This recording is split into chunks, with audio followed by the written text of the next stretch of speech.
Hey guys, coming to you again with another video. I haven't made one in a while, but I ran into a small problem on my car, so I figured I wanted to share it with you because I don't see a lot about this online. So I'm going to show a few pictures on the screen and talk about what I went into.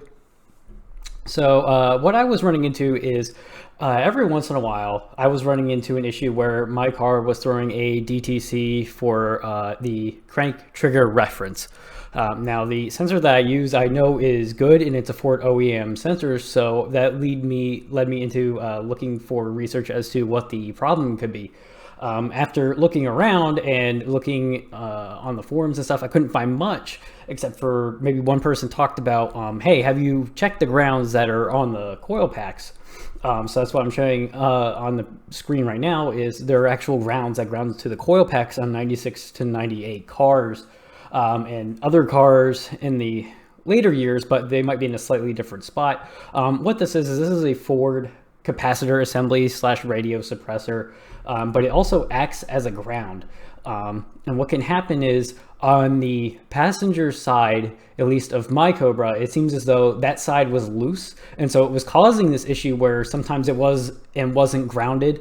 Now, when I pulled this connector apart, I found that the metal, the flat metal pin inside going into the male end, going into the female end, it was actually fitting in there really loose. You can actually pull these connectors apart. The metal bits that slide in and actually ground are only held in by plastic clips inside the connector, so it comes apart pretty easy with just a little pick. Anyway, I found that I could very easily move them back and forth from each other and unplug them very easily. So with a little bit of vibration, I can really see how these can come loose and they can cause the car to have this issue with the ground. And I was also running into an issue where my Tach would also randomly just jump a few hundred RPM, or it might just consistently be a few hundred RPM higher than it should be.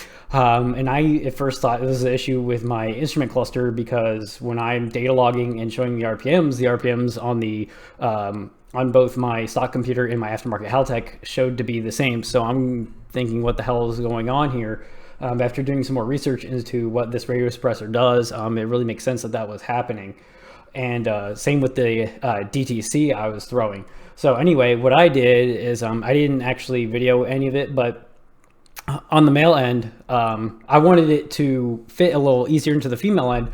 So I thought, you know, what's one way I could do it? I could try pinching the female end down a little bit, and it helped a tad, but it wasn't to where I liked it to be. So what I actually did was I pulled the male flat end connector out of its plastic housing, and I actually put solder on both sides of it and laid that solder really flat, effectively making the male end thicker. It seems as though after, you know, the 24 years my car has been on this earth, that female end is getting a little tired.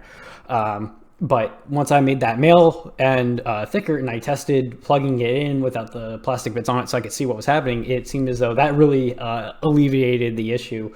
And they stuck together a lot easier, and it was a lot harder to pull them apart. So after I did that, I actually put them back in their plastic housings and I put them together.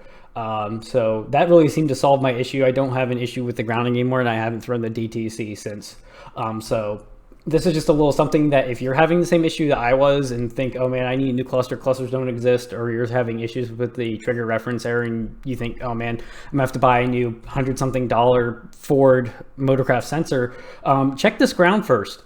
That sits on the side of each of these coil packs. If you got a 96 and 98 car, even if you have a later car, check this ground.